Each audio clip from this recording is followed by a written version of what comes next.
सम्राट शिवसेना प्रमुख श्रीमान बाळासाहेब ठाकरे यांचे भरभरून मिळालेले आशीर्वाद आदरणीय पक्षप्रमुख उद्धवजी बाळासाहेब ठाकरे यांनी मला तिसऱ्यांदा उमेदवारी देऊन सन्मानित केले, आशीर्वाद दिलेत.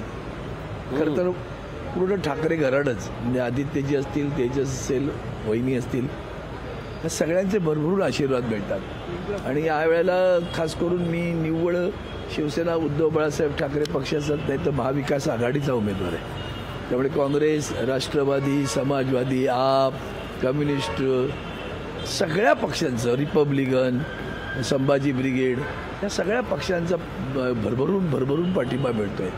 आणि म्हणून विजयाची खात्री आहे. आजही समोर कोण आहे मला कल्पना नाही, पण गणपतीचे आशीर्वाद आहेत ते घेऊन निघालो आहे. मुंबादेवीचे आशीर्वाद घेणार, अक्कलकोट्यांच्या स्वामींचे आशीर्वाद घेणार आणि मिरवणुकीने अर्ज सादर करणार. पंतप्रधान मोदी सभा घेतात त्याचा फरक पडेल मला वाटतं तुम्ही 2014च्या विधानसभेची आठवण करून बघा.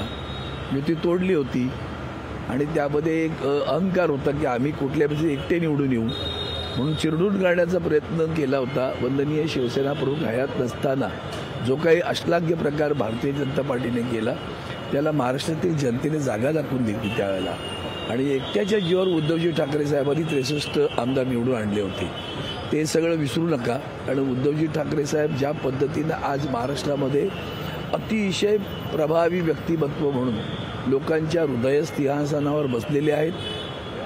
कोविडच्या काळात त्यांनी केलेलं जे काम आहे ते लोक विसरत नाही आहेत. सगळ्यात महत्त्व त्यांना महाराष्ट्रानं कुटुंब प्रमुख ही उपाधी दिली आणि त्यामुळे त्या कुटुंब प्रमुखाच्या मागे महाराष्ट्र उभा आहे. तुम्ही कितीही सभा घ्या त्याचा परिणाम होणार नाही. पण तुम्ही ज्या पद्धतीनं रोज खोटं बोलताय देवाचं नाव घेऊन ते सगळ्या महाराष्ट्राला कळतंय. ना तुमची भ्रष्टाचाराच्या विरुद्ध लढाई आहे, ना तुम्ही महिलांना सन्मान देत, ना तुम्ही रोजगार देत, ना तुम्ही शेतकऱ्यांना काही दिलासा देत. आणि पुन्हा सीमेवर तर चीन घुसतच आहे.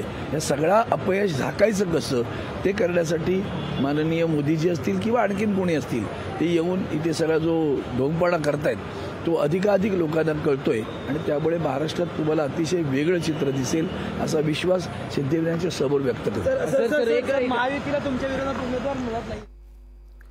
तर अरविंद सावंत यांनी सिद्धिविनायकाचं दर्शन घेतलेलं. अरविंद सावंत हे तिसऱ्यांदा आता उमेदवार आहेत.